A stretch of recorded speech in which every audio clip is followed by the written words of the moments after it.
तो बच्चों, मैं और तुम्हारी दादी गर्मियों की शिकर दोपहर में रोटी शोटी खा के रेडियो पे नूरजहां के गाने सुना करते थे, या फिर तलकीन शाह की मीठी मीठी बातें। उनका एक डायलॉग आज भी मुझे याद है। वो अपने नौकर से अक्सर कहा करते थे, ओ हदायतुल्ला, तैं तरक्की नहीं करनी, तैं बवर्ची का बवर्ची रहना।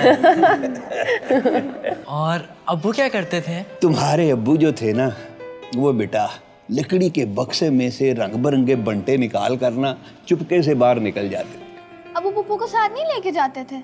ये तुम्हारी जो फुफ्फो है ना, इसको बचपन से ही ना गुड्डियों को दुल्हन बनाने का बड़ा शौक था, और कभी कभी तो ये तुम्हारी छोटी फुफ्फो को सामने बिठा लेती थी और पता नहीं कहाँ से रंग बिरंगी चमक चमक वाली चीजें निकाल के ना उसे दुल्हन की तरह सजा देती थी। फुप्पो, कौन सी चमक चमक वाली चीजें? पता नहीं, कोई टूटा हुआ हार, पित्तल का टीका, अम्मी का पुराना परांदा और वो गोटे किनारियों वाले छोटे छोटे टुकड़े संभाल संभाल के रखती थी मैं। और आप छोटी पुप्पो को कैसे मेकअप करती थी?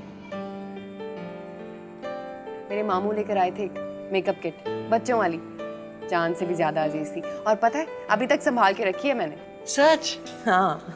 आमना, लियाकत को बता दिया था ना कि तूने रात यहीं रुकना है? हाँ, मैंने मैसेज कर दिया था भाभी। जवाब क्या आया? कुछ नहीं, मुझसे क्या फर्क पड़ता है। ले दस, फर्क क्यों नहीं पड़ता?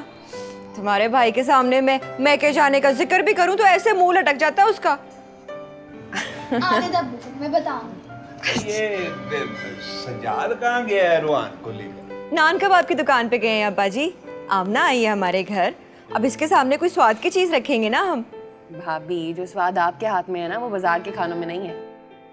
अम्मी भी तो खाने में बाजार ही का मसाला डालती हैं। तेरी आएगी ना दुल्हन, देखूंगी कैसे मसाले कूट कूट के तेरे लिए हांडी बनाती है। ये मेरी दुल्हन बीच में कहाँ से आ गई? अम्मी देखना, मून भाई अपनी शादी पे अपनी दुल्हन को खुद ही तैयार करेंगे।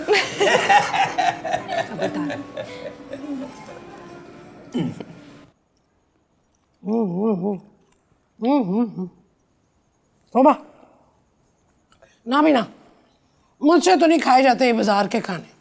तोबा, कितने मसाले डालते हैं ये। आपने खुद ही तो कहा था कि आते हुए बाजार से खाना लेके आना। मैं तो क्या करती हैं, तेरी बुढ़ी तो जाके तो पेके बैठ ही गई है। मुझसे नहीं ये हांडियाँ नोटियाँ होती, सीधी जो बात है। ये आमना के कुछ ज़्यादा पर पुर्जे नहीं निकलते जा रहे। अभी लेके आता हूँ उसको मैं इसके प्यो के घर से। रोज़ रूहान को वहाँ पर अकेला छोड़ के पार्लर चली जाती है, और अब ये रात रहने का क्या तुक है? हाँ, तुक तो कोई नहीं है, पर देख अभी ना जोर जबरदस्ती करने की जरूरत नहीं है। हाथ जरा हौला ही रख। हाथ तो होला ही रखा हुआ था, तो इसने ज़मीन से पैर उठाने शुरू कर दिए। ओए, और कितनी छूट दूँ इसको मैं? पागला, तूने अभी रजिस्ट्री अपने नाम नहीं करानी मकान की? वो जरा सियासत करनी पड़ती है ऐसे कामों में। मम्मी जी, इत्थे मैं ते मेरा बच्चा रुल गए ने ते तानू रजिस्ट्री दी पई दी। अभी तक तो ये भी नहीं पता कि रजिस्ट्री उसके नाम है भी कि नहीं। खाली उसके प्यो के कहने से क्या होता है? भाभी और भाई भी बैठे हुए हैं अभी उसके। तो पता करा ना पुत्र, पता करा। ते नाले नासर को भी जरा घर लेके आ। पता नहीं किधर ख्वार होता फिर रहा है। लख लानत ऐसी मोहब्बत है।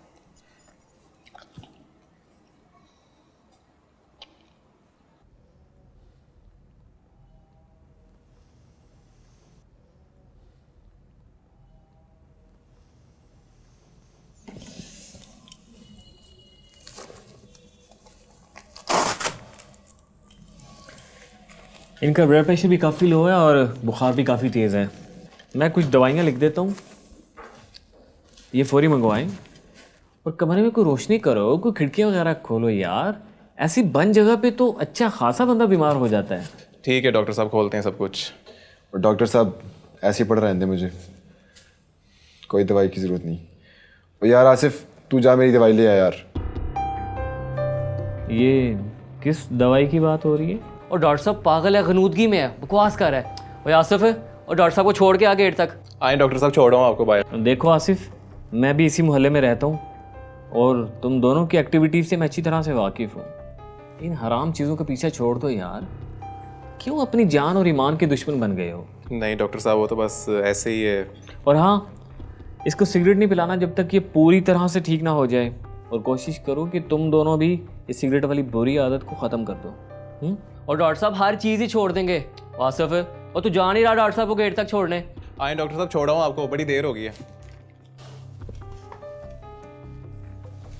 ठीक है। अपना ख्याल रखो। जी रख लेगा।